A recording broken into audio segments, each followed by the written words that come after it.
లూకాసు వార్త 24వ అధ్యాయం 29వ వచనం. వారు సాయంకాలము కావచ్చునది, ప్రొద్దు గుంకినది, మాతో కూడా ఉండుమని చెప్పి ఆయనను బలవంతం చేసిరి గనుక ఆయన వారితో కూడా ఉండుటకు లోపలికి వెళ్ళెను. దేవునికి స్తోత్రం కలుగునుగాక. ఇక్కడ జరిగిన విషయాన్ని జాగ్రత్తగా విందాం. యేసుక్రీస్తు చనిపోయి తిరిగి లేచిన తరువాత ఆయన చాలామంది శిష్యులకు అగపడుతూ వచ్చాడు. పేతురుకి, తర్వాత యోహానికి, వీళ్ళందరికీ కూడా అగపడుతూ వచ్చాడు. యేసుక్రీస్తు చనిపోయి లేచిన తర్వాత ఆయన మారు వేషంలో, అంటే వేరొక రూపంలో ఒక బాటసారిలాగా ప్రయాణం చేస్తూ ఉన్నాడు. ఆ బాటసారిలాగా ప్రయాణం చేస్తున్నప్పుడు జరిగిన విషయాలు మనం చదువుదాం పైనుంచి. 24వ అధ్యాయం 13వ వచనం నుంచి.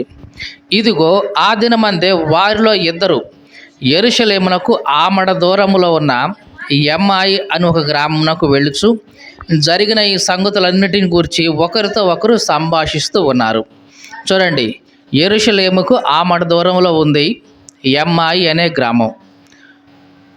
వారిలో ఇద్దరు, అంటే యెరూషలేములో ఉన్న వారిలో ఇద్దరు ఎమ్మాయి గ్రామానికి వెళుతూ ఉన్నారు. ఆ రోజుల్లో ప్రయాణ సాధనాలు లేవు కాబట్టి, ఆమడ దూరంలోనే ఉంది కాబట్టి నడుచుకుంటూ వెళుతున్నారు. వెళ్ళేటప్పుడు వాళ్ళు యెరూషలేములో జరిగిన విషయాలన్నిటి గురించి మాట్లాడుతూ ఉన్నారు. అంటే యేసుక్రీస్తు పునరుద్ధానుడయ్యాడు, ఈ విషయాల గురించి అందరూ చెప్పుకుంటా ఉన్నారు. వీటి గురించి వీళ్ళు మాట్లాడుకుంటూ యెరూషలేము నుంచి ఎమ్మాయి గ్రామానికి వెళుతూ ఉన్నారు. అలా వెళుతూ ఉన్నప్పుడు యేసు ప్రభువు కూడా వాళ్ళతో పాటు కలిసి ప్రయాణం చేస్తూ ఉన్నాడు. వాళ్ళు చెప్పుకుంటున్న మాటలన్నీ వింటూ వాళ్ళతో సంభాషణ చేస్తూ యేసు ప్రభు ముందుకెళ్తున్నాడు. చదువుదాం 14వ వచనం. జరిగిన ఈ సంగతులన్నింటిని గురించి ఒకరితో ఒకరు సంభాషించుండిరి. వారు సంభాషించు ఆలోచించుకుంటుండగా యేసు తానే దగ్గరకు వచ్చి వారితో కూడా నడిచాడు. చూడండి, జరిగిన సంగతుల గురించి వాళ్ళు మాట్లాడుకుంటూ ఉన్నారు. యేసు ప్రభు తానే వచ్చి వాళ్ళతో పాటు నడుస్తూ ఉన్నాడు. అయితే వారు ఆయన గుర్తుపట్టలేకుండా వారి కన్నులు మూయబడి ఉండెను. అంటే యేసు క్రీస్తుని వాళ్ళు గుర్తించలేదు. అలా గుర్తించకుండా వాళ్ళ కన్నులు మూయబడ్డాయి అని దేవుని వాక్యం ఇక్కడ సెలవిస్తుంది. ఇంకా చదువుదాం. ఆయన, అబ్బాయి మీరు నడుస్తూ ఉన్నారు, ఒకరితో ఒకరు చెప్పుకుంటున్న ఈ సంగతులు ఏంటి అబ్బాయి అని ఆయన్ని అడిగారు. వాళ్ళు ఇక ఏం చెప్పడానికి ఏమీ లేక ఏడుపు ముఖంతో అట్లాగే ఎదురు కనపడుతున్నారు. వారిలో ఒకడు అన్నాడు, ఏమయ్యా, యెరూషలేములో బస చేస్తున్నావు కదా నువ్వు, ఇక్కడ జరిగిన సంగతులు నీకు తెలియవా అని ఆయన అడిగాడు. యేసుప్రభు అన్నాడు, ఏ సంగతులయ్యా అని వారిని అంటే అప్పుడు చెప్తా ఉన్నాడు. ఏ సంగతులు అంటే నజరేయుడైన యేసును గురించిన సంగతులేనయ్యా. ఆయన దేవుని ఎదుట, ప్రజలందరి ఎదుట క్రియలోను వాక్యములోను శక్తిగల ప్రవక్తగా ఉన్నాడు. జాగ్రత్తగా చూడండి, వీళ్ళు యేసుక్రీస్తు గురించి చెప్తున్న మాట. యేసుక్రీస్తు శక్తిగల ప్రవక్తగా ఉన్నాడు. ఎక్కడ? మనుషుల ఎదుట, దేవుని ఎదుట కూడా శక్తి కలిగిన ప్రవక్తగా ఉన్నాడు. అంతేకాదు, క్రియలోను వాక్యములోను, అంటే చేసే పనిలోను చెప్పే మాటల్లో కూడా ఎట్లా ఉన్నాడు? ఆయన శక్తి కలిగిన ప్రవక్తగా ఉన్నాడు. ఇది యెరూషలేములో ఉన్న వాళ్ళందరికీ తెలుసు. కానీ శాస్త్రులు, ప్రధాన యాజకులు, పరిసయ్యులు వీళ్ళందరూ కూడా కుట్ర చేసి ఆయనకు మరణశిక్ష విధించేశారు. ఇవన్నీ నీకు తెలుసా? తెలియదా నీకు? ఇక్కడే బస చేస్తున్నావు కదా నువ్వు యెరూషలేములోనే అని చెప్తూ ఉన్నారు. ఇంకా చదువుదాం 22వ వచనం. అయితే మాలో కొందరు స్త్రీలు తెల్లవారగానే సమాధి వద్దకు వెళ్ళి ఆయన దేహాన్ని కనుగోలేకపోయారు. కొందరు దేవదూతలు వచ్చి తమకు కనపడి ఆయన బ్రతికి ఉన్నాడని చెప్పారు. మాకు కూడా మాతో చెప్పినప్పుడు మాకు కూడా విస్మయం కలిగింది. మాతో కూడా ఉన్న వారిలో కొందరు కూడా సమాధి వద్దకు వెళ్ళారు, కానీ ఆ స్త్రీలు చెప్పినట్లు కనుగొని వాళ్ళకి ఏమీ కనపడలేదు, ఆ బట్టలు మాత్రమే కనపడ్డాయి, ఆయన మాత్రం చూడలేదు అని చెప్పారు. అప్పుడు యేసుక్రీస్తు వాళ్ళతో చెప్తున్నాడు. ఏమంటున్నాడంటే, అవివేకులారా, ప్రవక్తలు చెప్పిన మాటలన్నిటినీ నమ్మని మందమతులారా, క్రీస్తు ఈలాగు శ్రమపడి తన మహిమలో ప్రవేశించుట అగత్యము కాదా అని వారితో చెప్పి, మోషేయు సమస్త ప్రవక్తలు మొదలుకొని లేఖనములో తన గురించిన వచనములన్నిటి భావం వారికి తెలిపెను. జాగ్రత్తగా చూడండి. యేసుక్రీస్తు వాళ్ళని అంటున్నాడు, అవివేకులారా, ప్రవక్తలు చెప్పిన మాటలన్నిటినీ కూడా నమ్మని మందమతులారా, క్రీస్తు ఎలాగ శ్రమపడాలి, శ్రమపడి ఆయన మహిమలో ప్రవేశించాలి, ఇది తప్పనిసరి, అగత్యం అని చెప్పి మోషేను గురించి ఏ లేఖనాలు అయితే ఉన్నాయో, ప్రవక్తలు యేసుక్రీస్తుని గురించి ఏ లేఖనాలు అయితే చెప్పారో వాటన్నిటి గురించి వివరిస్తూ వాళ్ళ కళ్ళకు కట్టినట్లుగా వివరిస్తూ ఉన్నాడు. అలా వివరిస్తున్న సందర్భంలో వాళ్ళు తర్వాత సాక్ష్యం ఏమిచ్చారంటే, ఆయన లేఖనాలు మనతో పాటు మనకు వివరిస్తూ ఉన్నప్పుడు మన హృదయం మనలో మండుచుండలేదా అని ఇచ్చారు సాక్ష్యం. అంటే ఏంటంట, యేసుక్రీస్తు మోషే రాసిన తన గురించి విషయాలన్నీ, ప్రవక్తలు తన గురించి రాసిన విషయాలన్నీ కూడా లేవనెత్తి వాటన్నిటిని వివరించి చెప్తూ ఉన్నప్పుడు వీళ్ళ హృదయాలు వీళ్ళల్లో మండుతూ ఉన్నాయంట. ఇంకా తర్వాత వాళ్ళు సాక్ష్యం ఇచ్చారు ఈ సంగతి. ఇట్లా చెప్తా ఉండగానే ఈ లోపల ఎంఐ గ్రామం వచ్చేసింది. వీళ్ళేమో ఇక్కడే ఆ ఊర్లోనే ఉండిపోవాలి, ఈయన చూస్తే ఇంకా దూరం వెళ్ళాలేమో అన్నట్లుగా ఈయన ప్రవర్తన వాళ్ళకి కనిపించింది. ఇప్పుడు వాళ్ళు అన్నారు, ఇప్పుడు మనం చదువుకున్న మాట 29వ వచనం, వారు ఇప్పుడు అంటున్నారు, అయ్యా సాయంకాలం కావచ్చింది, పొద్దు గుంకింది, మాతో కూడా ఉండు అయ్యా అని ఆయనను బలవంతం చేశారు. చేస్తే యేసు ప్రభు వాళ్ళతో పాటు ఉండడానికి లోపలికి వెళ్ళాడు. దేవునికి స్తోత్రం కలుగునుగాక. జాగ్రత్తగా విందాం. వాళ్ళు యేసు ప్రభుతో మాట్లాడిన మాట మనం చూస్తున్నాం. ఇప్పుడు ఏమంటున్నారంటే వాళ్ళు, అయ్యా సాయంకాలం అయింది, ప్రొద్దు గుంకిపోయింది, దయచేసి మాతో కూడా ఉండు అని యేసు ప్రభువుని బలవంతం చేశారు. చేస్తే అప్పుడు యేసు ప్రభు వాళ్ళతో పాటు ఉండడానికి లోపలికి వెళ్ళాడు. చూడండి, ఇది సహజంగా మనం అనుకుంటున్నా సరే దీన్ని మనం ఇంకొక రకంగా మనం అర్థం చేసుకుందాం. సాయంకాలము మానవ జీవితాన్ని మనం జాగ్రత్తగా పరిశీలిస్తే మానవ జీవితంలో దశలను మనం చెప్పుకోవచ్చు. ఉదయం నుంచి సాయంకాలం వరకు మానవుని యొక్క జీవితం ఎట్లాంటిది, ఒక నీడను పోలినది అని దేవుని వాక్యంలో ఉంటుంది. ఎట్లాంటిదంట, ఒక నీడ వంటిది. నీడ ఎప్పుడు ప్రారంభమవుతుంది? సూర్యోదయం దగ్గర నుంచి మొదలుకొని సూర్యాస్తమయం వరకు ఉంటుంది. మానవుని యొక్క జీవితాన్ని ఉదయకాలం నుంచి సాయంకాలం వరకు కూడా మానవుని యొక్క జీవితాన్ని మనం పరిశీలిస్తే మానవుని జీవితంలో ఉన్న దశలను బట్టి ఈ ఉదయ సాయంకాలం మధ్యాహ్నకాల సమయాలు మనం చూడవచ్చు. మొదటిది, ఉదయకాలాన్ని మానవుని యొక్క బాల్యంతో మనం పోల్చవచ్చు. ఉదయకాలాన్ని మానవుని యొక్క బాల్యంతో పోల్చవచ్చు. ఇక సూర్యుడు నడినెత్తికి వచ్చే సమయాన్ని అంటే మధ్యాహ్న కాల సమయాన్ని మానవుని యొక్క నడిప్రాయం మధ్య వయస్కుడుతో మనం పోల్చవచ్చు. అలాగే ప్రొద్దు గుంకే సమయం అంటే సాయంకాల సమయాన్ని మానవుని యొక్క ముసలితనం అంటే చివరి దశకు మనం పోల్చవచ్చు. ఇది మనం జాగ్రత్తగా మనం అప్లై చేసుకున్నప్పుడు వీళ్ళు ఇక్కడ మాట్లాడుతున్న మాట ఏమిటంటున్నారు, అయ్యా సాయంకాలం కావచ్చింది, ప్రొద్దు కూడా గుంకిపోయింది, కాబట్టి నీవు మాతో కూడా ఉండు అని యేసుక్రీస్తును బలవంతం చేస్తున్నారు.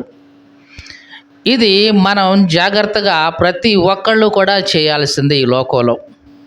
ఈ లోకంలో ఉన్న ప్రతి మనిషి కూడా ఉదయకాలం మొదలుకొని, అంటే తన జీవితంలో బాల్యకాలం మొదలుకొని నడిప్రాయానికి వస్తున్నాడు.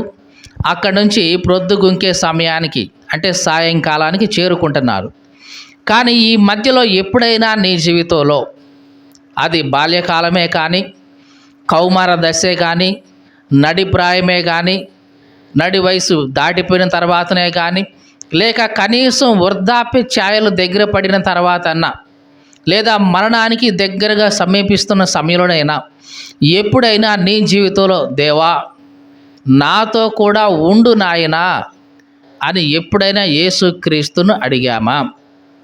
అడగాలి. అడగటం మాత్రమే కాదు, బలవంతం చేసి మరీ అడగాలి. అప్పుడే ఆయన నీ లోపలికి వస్తాడు, నీ ఇంటిలోనికి వస్తాడు, నీ హృదయంలోనికి వస్తాడు. మీకు అర్థమవుతుందా ఈ మాట? కానీ ఈ లోకంలో చాలామంది ఎట్లా ఉన్నారంటే, వాళ్ళ జీవితాలు ఉదయం నుంచి మధ్యాహ్నం అయిపోతుంది, అంటే బాల్యం నుంచి యవ్వన దశకు వచ్చేస్తున్నారు, యవ్వనం నుంచి నడిప్రాయానికి వచ్చేస్తున్నారు, తర్వాత మధ్యాహ్నం నుంచి సాయంకాలం వచ్చేస్తుంది, అంటే నడిప్రాయం నుంచి ముసలితనానికి వచ్చేస్తున్నారు. కానీ ఏనాడు కూడా దేవా సాయంకాలం అయిపోయింది నాయన, నా జీవితానికి చివరి దశ వచ్చేసిందయ్యా, వృద్ధాప్యం వచ్చేసిందయ్యా, ఇకనైనా నాతో కూడా ఉండు ప్రభువా అని అడిగేవాళ్ళు ఎంతమంది? అడిగితే నిజంగా యేసు ప్రభు నీ లోపలికి వస్తాడు. యేసు ప్రభు ఎప్పుడూ కూడా నిన్ను నెట్టుకొని లోపలికి రాడు.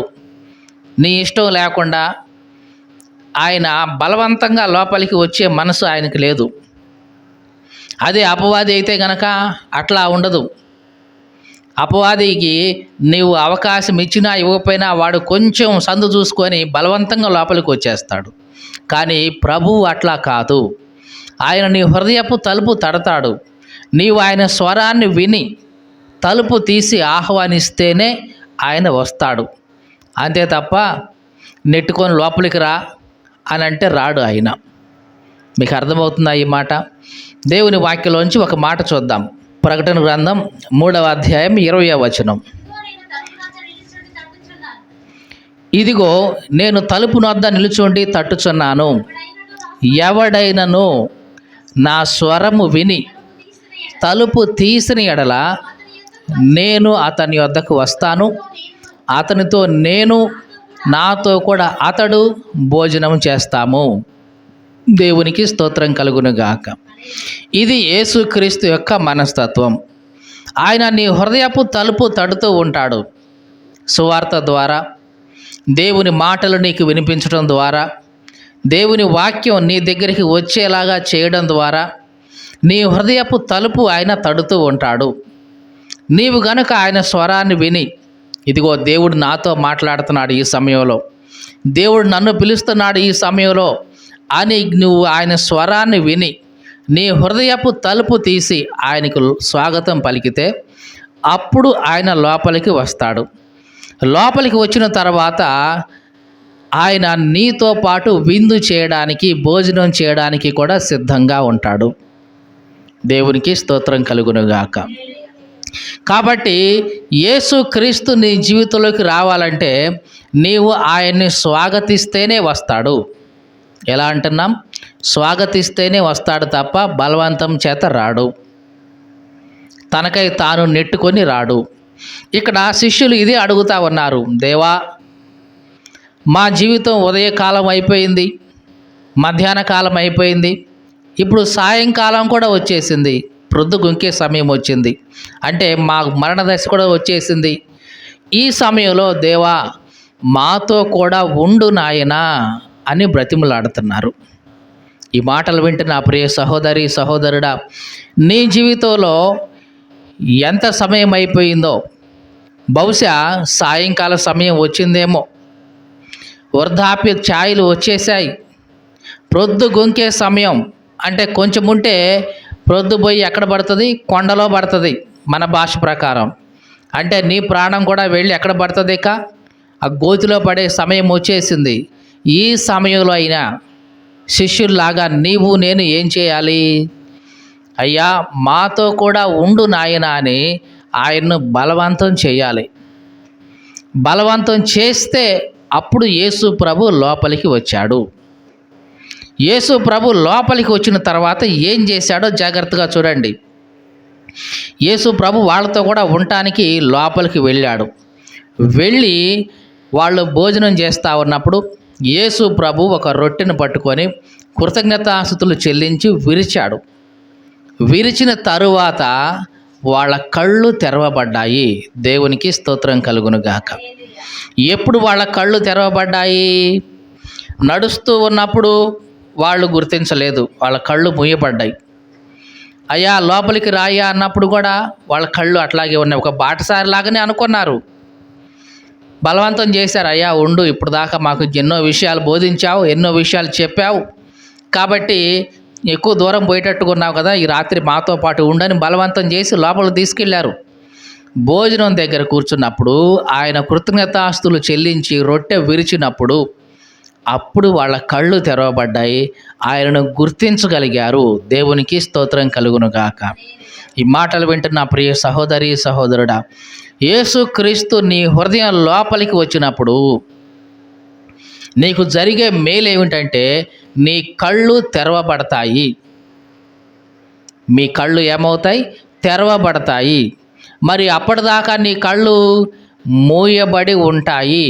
ఎందుకంటే 2 కొరింథీ పత్రిక 4వ అధ్యాయం 4వ వచనం ప్రకారం ఈ యుగ సంబంధమైన దేవత అవిశ్వాసులైన వారి మనోనేత్రాలకు గుడ్డితనం కలుగజేశాడు. అవిశ్వాసులకు ఏముందంట? గుడ్డితనం ఉంది. ఏమిటి ఆ గుడ్డితనం అంటే యేసుక్రీస్తుని చూడలేని గుడ్డితనం, యేసుక్రీస్తు యొక్క దైవత్వాన్ని చూడలేని గుడ్డితనం, యేసుక్రీస్తు యొక్క మహిమను చూడలేని గుడ్డితనం. ఆ గుడ్డితనం వాళ్ళలో ఉండడాన్ని బట్టి వాళ్ళు దేవుని దగ్గరకు రాలేరు. ఎందుకంటే ఆయన యొక్క వెలుగు వాళ్ళకు కనపడదు కాబట్టి. గుడ్డి వాళ్ళకు వెలుగు ఏమైనా కనపడుతుందా? కనపడదు. అలాగే అవిశ్వాసం అనే గుడ్డితనంలో ఉన్న వాళ్ళకి దేవుని యొక్క సువార్త ప్రకాశం అనేది కనపడదు. వాళ్ళు గుడ్డి వాళ్ళుగానే ఉంటారు. దేవుని యొక్క వాక్యపు వెలుగు అనేది వాళ్ళకు కనపడదు. అందుకనే యేసుక్రీస్తు మొట్టమొదటిగా నీ హృదయంలోకి రావాలి. ఆయన వచ్చినప్పుడు ఏం చేస్తాడు? నీ కళ్ళు ఆయన తెరుస్తాడు. ఎప్పుడైతే యేసుక్రీస్తు రొట్టె విరిచాడో వాళ్ళ కళ్ళు తెరవబడ్డాయి. అప్పుడు వాళ్ళు ఆయనను గుర్తించగలిగారు. దేవునికి స్తోత్రం కలుగునుగాక. ఈ మాటలు వింటున్న ప్రియ సహోదరి సహోదరుడా, ఎంతకాలం అవిశ్వాసం అనే గుడ్డితనంలో ఉంటావు? ఎప్పటికైనా యేసుక్రీస్తును నీ హృదయంలోకి ఆహ్వానించాలి. ఆహ్వానిస్తే నీ కళ్ళు తెరవబడతాయి, నీ మనోనేత్రాలు తెరవబడతాయి. ఆయన యొక్క గొప్పతనాన్ని చూడగలుగుతావు. ఆయన నీకు ఇచ్చే పరలోక నిత్య జీవాన్ని కూడా చూడగలుగుతావు. ఈ లోకంలో చాలామంది మనుషులు గుడ్డితనంలోనే పుడుతున్నారు, గుడ్డితనంలోనే బ్రతుకుతున్నారు. అవిశ్వాసం అనే గుడ్డితనంలోనే, అదే గుడ్డితనంతోనే చనిపోతూ ఉన్నారు. చాలామంది దేవుని సన్నిధికి వస్తున్నారు, కానీ ఆయనను సరిగ్గా చూడడం లేదు. ఆయనను ఎట్లా చూస్తున్నారంటే ఏదో దీవెనలు ఇచ్చేవాడిగా చూస్తున్నారు, లేదా ఆపద మొక్కుల వాడిగా చూస్తున్నారు. ఆపద మొక్కుల వాడంటే ఏదో ఆపద వచ్చినప్పుడు మొక్కుకుంటే కష్టం తీరుస్తాడు, శ్రమ వచ్చినప్పుడు మొక్కుకుంటే కష్టం తీరుస్తాడు. ఇట్లాగా దేవుణ్ణి చూస్తున్నారే తప్ప నిజానికి దేవుణ్ణి చూసే విధానం ఇది కానే కాదు. యేసుక్రీస్తును నువ్వు కళ్ళారా సరిగ్గా చూస్తే ఏమర్థమవుతుందంటే ఆయన నీకు నిత్య జీవ ప్రదాత అనేది అర్థమవుతుంది. ఈ లోకంలో ఉన్న వాటి కోసం మాత్రమే నువ్వు దేవుని సన్నిధికి వచ్చావంటే నీకంటే దౌర్భాగ్యుడు ఈ లోకంలో ఎవరూ లేరండి. మీకు అర్థమవుతుందండి? దేవుని సన్నిధికి వస్తే నీకు ఆరోగ్యం ఇస్తాడు, ఆయుష్ ఇస్తాడు, కష్టం నుంచి తప్పిస్తాడు, శోధల నుంచి, ఇబ్బందుల నుంచి, ఇరుకుల నుంచి తప్పిస్తాడు. ఇవన్నీ జరుగుతాయి. కానీ వీటి కోసం మాత్రమే దేవుని సన్నిధిలో ఉంటే నీకంటే దౌర్భాగ్యుడు ఈ భూమి మీద ఎవరూ లేరు అనే చెప్పాలి. ఎందుకంటే దేవుని వాక్యంలో ఏముందంటే మనము ఈ లోక విషయాల కోసం మాత్రమే దేవుని యందు నిరీక్షణ ఉంచితే గనక, నిశ్చయంగా మనుషులందరికంటే దౌర్భాగ్యులు అంట. చదువుదా ఆ మాట. 1 కొరింథీ పత్రిక 15వ అధ్యాయం 19వ వచనం. ఈ జీవిత కాలము మట్టుకే మనము క్రీస్తునందు నిరీక్షించు వారమైన ఎడల. చూడండి ఎంతవరకు అంట, దేనికోసమంట? ఈ జీవిత కాలం మట్టుకే. అంటే తినటానికి, తాగటానికి, ఉండటానికి, సంపాదించుకోవడానికి, ఈ లోక సంబంధమైన ఆస్తులు పోగేసుకోవడం కోసం, ఈ లోక సంబంధమైన ఆరోగ్యం సంపాదించుకోవడం కోసం, ఈ లోక సంబంధమైన ఇళ్ళు, ఆస్తిపాస్తులు సంపాదించుకోవడం కోసం, వీటి కోసమే నీవు దేవుని యందు నిరీక్షణ పెట్టుకున్న వాడివైతే ఏమంటున్నాడు? ఈ జీవిత కాలం మట్టుకే మనము క్రీస్తునందు నిరీక్షించు వారమైన ఎడల మనుషులందరికంటే దౌర్భాగ్యులమై ఉందము. ఎట్లాంటి వారంట? మనుషులందరికంటే దౌర్భాగ్యులు. అంటే నిత్య జీవం ఉండగా, పరలోక పట్టణం ఉండగా, నీవు భూ సంబంధమైన వాటి కోసమే క్రీస్తునందు నిరీక్షణ ఉంచుతున్నావంటే నీకంటే నిష్ఠ దరిద్రుడు ఈ భూమి మీద ఎవరు ఉండడు. ఇక మీకు అర్థమవుతుందండి? బంగారం కోసం మాత్రమే నీవు దేవుని సన్నిధికి వచ్చావంటే, మహా అయితే నువ్వు ఎంత సంపాదించుకుంటావు ఈ లోకంలో? బంగారం పోగు చేసి కేజీ సంపాదిస్తావా? పోనీ ఓ 2 కేజీలు గట్టిగా సంపాదిస్తావా నీ జీవితకాలం మొత్తం ప్రయాసపడినా? కానీ అట్లాంటి బంగారం వెళ్ళే పరలోకంలో రోడ్లు వేస్తారు. అట్లాంటి బంగారంతో పరలోకంలో రోడ్లే ఉంటాయి. అట్లాంటి గొప్ప పరలోకాన్ని దేవుడు నీకు స్వాస్థ్యంగా ఇస్తా అని దేవుడు ఉంటే నువ్వేం చేస్తున్నావు? ఈ లోక సంబంధంగా ఈ చిన్న బంగారం కోసం నాకు దేవుడు చాలు, ఇంకెంతవరకు చాలనుకుంటున్నావంటే నీకంటే దౌర్భాగ్యుడు ఇంకెవరైనా ఉంటాడా? పరలోక పట్టణం ఎట్లా ఉంటుందంటే 12 ముత్యాల చేత అలంకరించబడి ఉంటుంది. పునాదులే 12 ముత్యాలు ఉంటాయి. పునాదులు 12 రకాలైన ముత్యాలతో పునాదులే ఉంటాయి. అంటే బేసు, పిల్లర్సే ఉంటాయి ఒక మాటలో చెప్పాలంటే. కానీ ఇక్కడ ఒక ముత్యాలను సంపాదించాలంటే నీ ఆస్తులన్నీ అమ్మేసిన ఒక ముత్యం రాదు. కానీ అట్లాంటిది 12 రకాలైన ముత్యాల చేత కట్టబడిన పట్టణాన్ని దేవుడు నీకు స్వాస్థ్యంగా ఇస్తాను అంటే దానికోసం ఎదురు చూడకుండా ఈ భూమి మీద ఒక చిన్న ముత్యం కోసం నువ్వు పాకులు ఆడుతున్నావు చూసావు, నీకంటే దౌర్భాగ్యుడు ఇంకెవడైనా ఉంటాడా? మీకు అర్థమవుతుందండి? పరలోకంలో నీకు ఆయన సింహాసనం ఇస్తా అంటున్నాడు. సింహాసనం అంటే ఎవరెవరిని పరిపాలించే తెలుసా? అక్కడ ఉన్న కోటాను కోట్ల దేవదూతల మీద అధికారాన్ని నీకు ఇస్తానంటే నువ్వేం చేస్తున్నావు? దేవా, ఈ భూమి మీద ఒక చిన్న అధికారం ఉంటే చాలయ్యా, ఏ ప్రెసిడెంటో, ఎమ్మెల్యేనో, మంత్రో, ఇంకేదో ఉంటే చాలయ్యా, ఒక ప్రాంతానికి ఒక అధికారిగా ఉంటే చాలయ్యా అని ఈ లోక సంబంధమైన వాటి కోసం ఆయన ఎంత నిరీక్షిస్తున్నావంటే నీకంటే దౌర్భాగ్యుడు ఇంకెవడైనా ఉంటాడా? మీకు అర్థమవుతుందండి? ఈ విశ్వాన్ని పరిపాలించే పరిపాలకుడుగా నిన్ను చేయడం కోసం ఆయన చూస్తుంటే నువ్వేం చేస్తున్నావు? ఒక చిన్న గ్రామానికో, ఒక చిన్న మండలానికో, ఒక చిన్న జిల్లాకో పరిమితం అయ్యి నాకు ఇంత చాలు నాయనా, ఇంత చాలు, ఇది దయచేసాయి అని అంటున్నావంటే, దానికోసమే దేవుని దగ్గరికి వస్తున్నావంటే నీకంటే దౌర్భాగ్యుడు ఇంకెవడైనా ఉంటాడండి? ఎవడు ఉండడండి.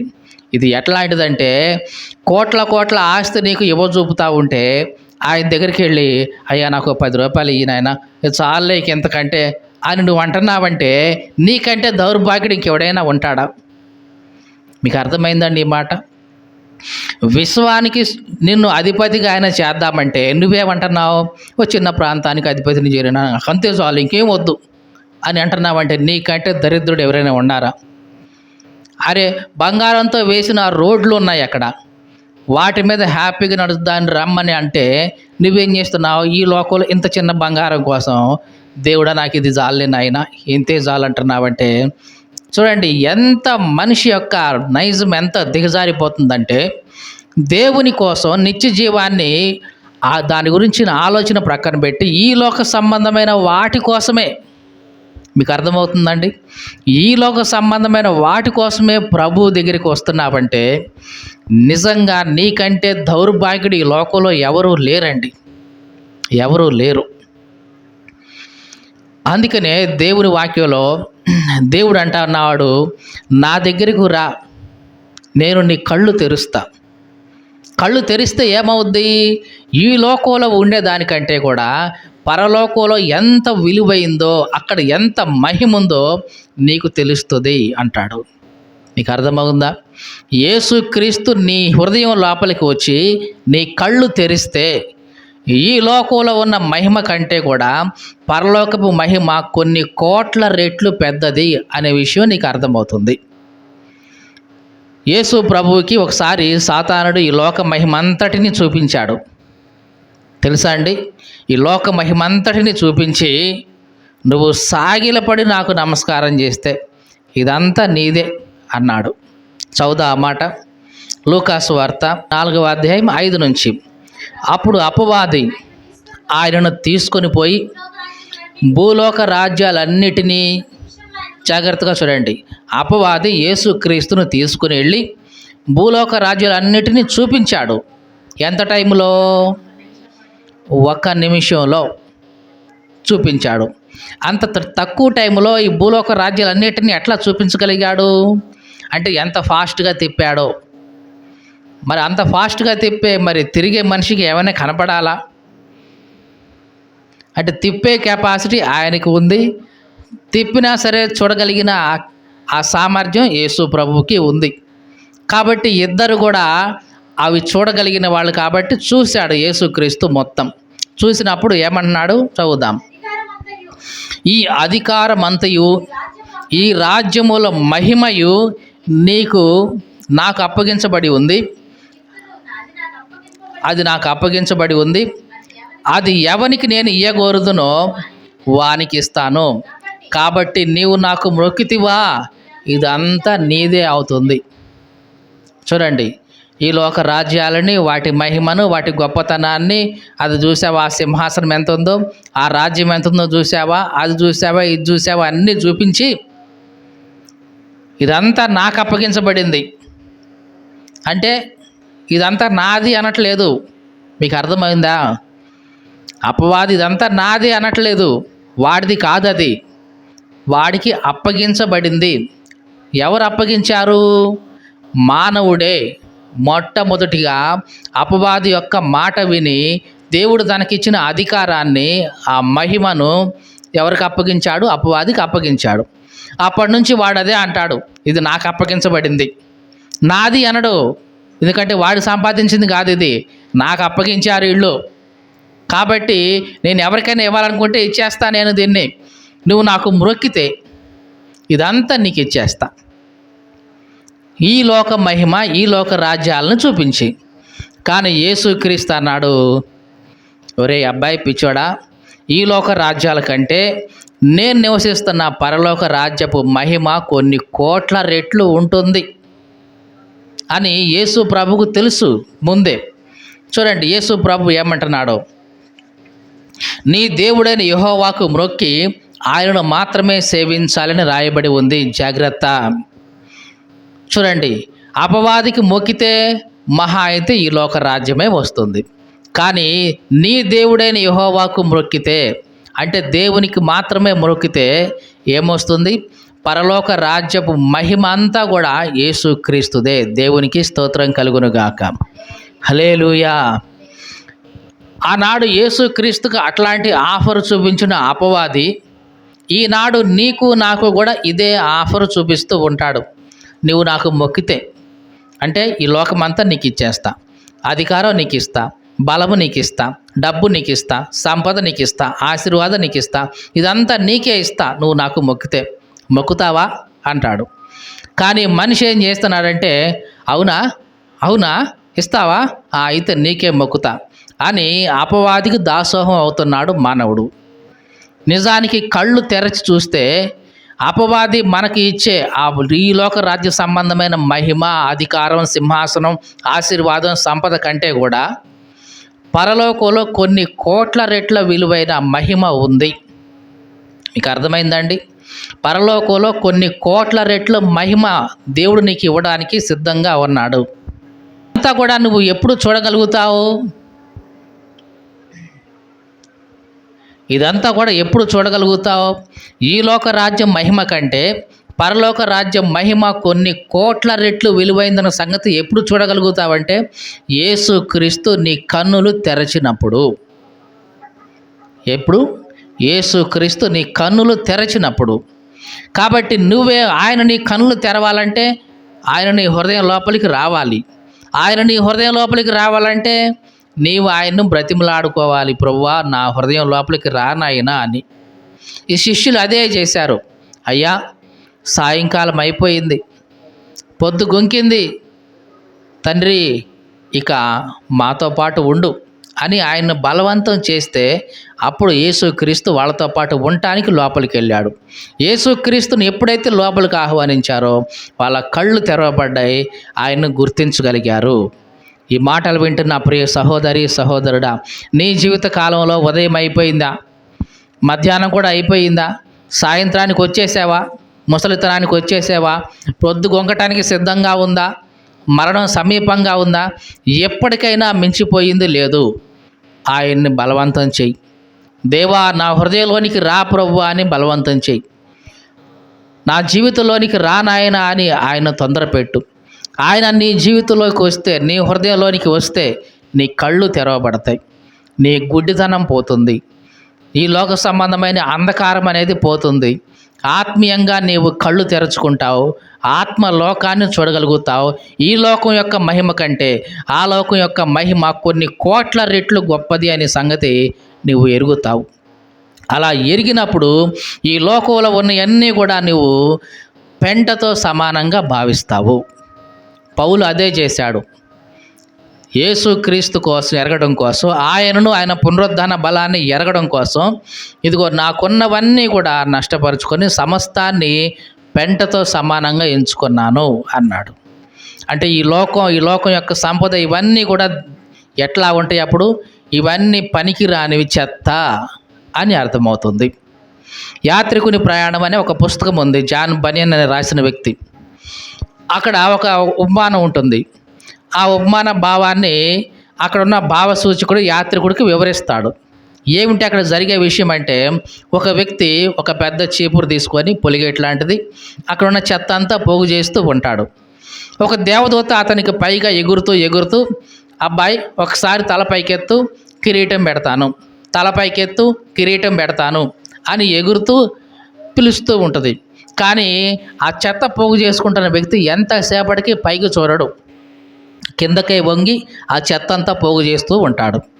ఏమిటి దీని అర్థమని క్రైస్తవుడు భావసూచకుని అడిగితే అప్పుడు భావసూచకుడు క్రైస్తవుడికి చెప్తాడు. ఏమని? మనుషులు ఎంతసేపటికి భూ సంబంధమైన వాటి మీదే మనసు పెట్టి భూమి మీద ఉన్న ఆ చెత్తనే పోగేసుకుంటూ ఉన్నారు. అంటే పేరు, ప్రఖ్యాతి, అధికారం, హోదా, సంపద వీటినే పోగు చేసుకుంటూ ఉన్నారు. కానీ దేవుని యొక్క దూతలు వచ్చేసి, దేవుని యొక్క సేవకులు వచ్చేసి, మీ తల పైకెత్తండి అంటే ఆకాశం వైపు చూడండి, దేవుని వైపు చూడండి, ఆకాశం వైపు, పరలోకం వైపు చూడండి, ఇదిగో దేవుడు మీకు జీవ కిరీటం ఇస్తాడు అని చెప్తూ ఉన్న మానవుడు మరలా అదే భూ సంబంధమైన వాటిని పోగు చేసుకోవడం కోసమే ఉంటున్నాడు తప్ప తల పైకెత్తి దేవుణ్ణి చూడడం లేదు. నిజమే, ఈ నాడు కూడా అట్లాగే జరుగుతూ ఉంది. దేవుని సేవకులు ఎంతోమంది వివరిస్తూనే ఉన్నారు, చెప్తానే ఉన్నారు, తలలో పైకెత్తండి, పరలోకం వైపు చూడండి, క్రీస్తు వైపు చూడండి అని ఎంత చెప్తున్నా సరే ఈ లోక సంబంధమైన మనుషులు ఎట్లా ఉన్నారంటే ఎంతసేపటికి భూమి మీదకి వంగేసి భూమి మీద ఉన్న చెత్త చెదార మొత్తాన్ని కూడా పోగేసుకుంటున్నారు. ఎంత పోగేసుకున్న ఈ చెత్తని ఏమైనా తీసుకుపోతాడో తనతో పాటు అంటే తీసుకుపోయేది ఏమీ లేదు. ప్రపంచ ప్రఖ్యాతిగాంచిన అలెగ్జాండర్ సైతం అన్ని దేశాలను జయించుకుంటూ వచ్చాడు. కానీ చనిపోయేటప్పుడు ఒట్టి చేతులతోనే తిరిగి వెళ్ళాడు. ఇది అందరికీ తెలియాలని మరణించక ముందే అతని శవపేటికలో ఒక 2 రంధ్రాలు పెట్టి 2 చేతులు ఇట్లాగా ఆ 2 రంధ్రాల్లోకి పెట్టి నా ముందు ఒకడు నడుచుకుంటూ వెళ్ళి, ఇదిగో ప్రపంచాన్ని జయించిన అలెగ్జాండర్ ఒట్టి చేతులతో వచ్చాడు, ఒట్టి చేతులతోనే తిరిగి వెళ్తున్నాడు అని ప్రకటన చేయండి అని చేపించాడు. మీకు అర్థమవుతుందండి? ఈ లోకంలో మనం పోగు చేసుకుంటున్న అధికారమే కానీ, రాజ్యమే కానీ, సంపదే కానీ ఏది కూడా నీతో పాటు రాదు. నీతో పాటు రాని దానికోసం మనిషి ఈ లోకంలో ఎంత ప్రయాసపడుతుంటాడంటే అంత ప్రయాసపడుతుంటాడు. నిజానికి ఇప్పుడైనా సరే కళ్ళు తెరవాలి. కళ్ళు తెరిస్తే ఏం జరుగుతుంది? ఈ లోకం కంటే కూడా పరలోకం ఎన్నో కోట్ల విలువైందని తెలుస్తుంది. అప్పుడు ఈ లోక సంబంధమైన వాటి కోసం నువ్వు దేవుని యందు నిరీక్షణ ఉంచవిక. పరలోక సంబంధమైన వాటి కోసం దేవుడి పట్ల నువ్వు నిరీక్షణ ఉంచుతావు. దేవునికి స్తోత్రం కలుగును గాక.